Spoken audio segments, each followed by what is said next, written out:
je vous propose de découvrir le jeu Bandido.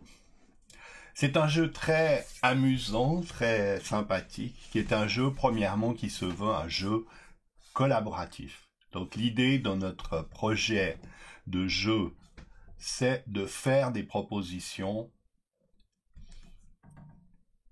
Donc ici, vous avez l'ouverture du jeu avec les différentes cartes qui sont mises à disposition et la carte principale qui est la carte du prisonnier. Le prisonnier, c'est l'idée au fond du jeu. Il y a un petit conte autour de ce prisonnier qui a échappé en creusant des tunnels de sa prison. Donc l'idée est tout à fait amusante. Ce qui est intéressant, c'est que c'est un jeu collaboratif. Donc c'est un jeu qui permet vraiment aux personnes de jouer ensemble. Donc chaque joueur reçoit 3 cartes complémentaires. Donc là, on aurait 2 joueurs. Et avec ces 3 cartes, eh bien, ils vont ensemble chercher à empêcher le petit prisonnier d'échapper au fond à sa prison. À tour de rôle, en commençant par le plus jeune, eh bien, chacun pourra tirer une carte et essayer de la placer. Afin de permettre, comme vous le voyez ici, de fermer progressivement les tunnels. Donc ici, en ayant cette petite lampe, eh bien, donc vous avez déjà un tunnel qui est fermé. Le but est de fermer tous les tunnels. Bien sûr que toutes les cartes ne permettent pas de fermer les tunnels, mais chaque joueur joue à tour de rôle et reçoit une nouvelle carte. Bien sûr que les joueurs peuvent monter des stratégies entre eux, décider quel est le meilleur moyen pour réussir à fermer le tunnel.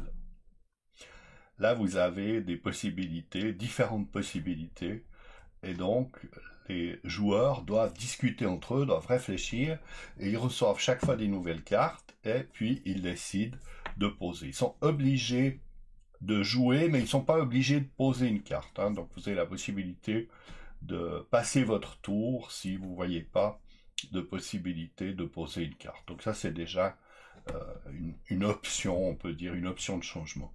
L'idée de ce jeu, c'est qu'il permet de jouer en famille, et puis surtout, il permet de jouer ensemble, ça veut dire en collectif, puisque on joue tous contre le jeu. C'est bien, ces jeux collaboratifs, l'intérêt c'est qu'il n'y a pas de compétition entre les joueurs. C'est pas toujours simple au début de comprendre les règles, mais là, on a un jeu qui est assez facile, qui est très bien fait et qui peut être vraiment mis en place dans les familles, même dans les familles qui vivent des moments difficiles, des moments de tension autour des jeux, où souvent eh bien, les cartes volent, les objets volent dans tous les sens.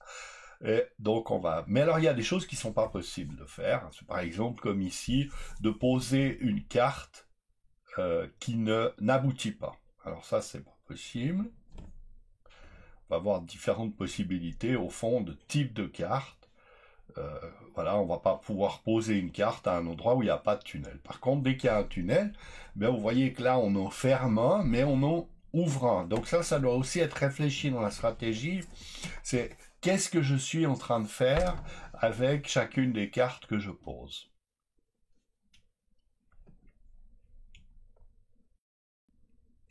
Le but du jeu est atteint quand l'ensemble des tunnels sont fermés. Là, vous voyez que les joueurs ont pu rapidement arriver à clore le jeu, à enclore le prisonnier dans sa prison. Il n'a plus de sortie possible et donc il est maintenant pris dans sa prison. C'était l'objectif. L'objectif est atteint. Là, c'est particulièrement rapide. On voit que comme il y avait la possibilité d'utiliser des doubles entrées, donc on voit que ça permet de bloquer assez rapidement le jeu. Alors, ce qu'il faut vraiment éviter, c'est l'exemple que vous avez maintenant devant les yeux, c'est qu'il faut absolument éviter de poser une carte qui multiplie les sorties. Vous voyez que là, on a collé à une sortie 3 nouvelles sorties. Donc, on rend quasiment impossible le fait de pouvoir finir le jeu. Donc, il faut faire très attention à ne pas augmenter le nombre de sorties, parce qu'à ce moment-là, eh bien, on n'arrivera absolument plus à fermer ces tunnels et on est sûr que Mondido pourra échapper sans qu'on ait pu tout placer. Vous pouvez aussi augmenter la difficulté du jeu en utilisant ces cartes, qui sont des cartes supplémentaires. Alors, il y a la carte helvétique qui, au lieu d'avoir 5 sorties, en a 6. Et puis, vous pouvez aussi coller les cartes comme ceci, et là, vous avez 8 sorties. Donc, ça, il faut vraiment être très doué pour arriver au bout, pour avoir une équipe qui challenge bien pour arriver au bout de ce type de partie. Donc, Bandido, un excellent jeu à conseiller, et que vraiment, eh bien, un jeu qui a vraiment de l'avenir devant lui. Eh bien, merci de nous avoir suivis. J'espère que cela pourra vous être utile, pourra vous amuser, qui sait encore pour les périodes de Noël, qui sait. Très bien. Ce que je peux vous rappeler, c'est que nous avons donc fait une playlist dans notre chaîne qui sera réservée à la présentation des jeux et à la dimension pédagogique des jeux. Il y a toute cette question au fond, qu'est-ce que je peux faire avec ces jeux dans le domaine éducatif?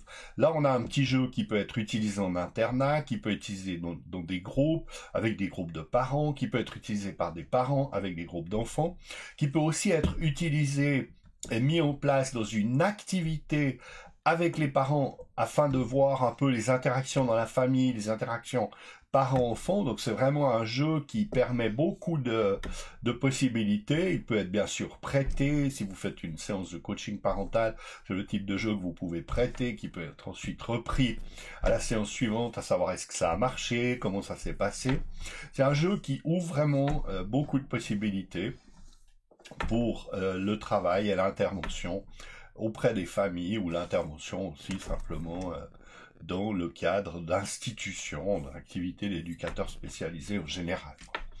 Voilà, merci beaucoup de nous avoir suivis. N'hésitez pas, si vous êtes intéressé à nos présentations, de vous abonner à la chaîne en cliquant sur la petite cloche aussi pour être averti. Et puis, eh bien, qui sait, à bientôt, en ligne ou en salle, dans toutes nos activités éduc.ch. Merci bien, bonne soirée.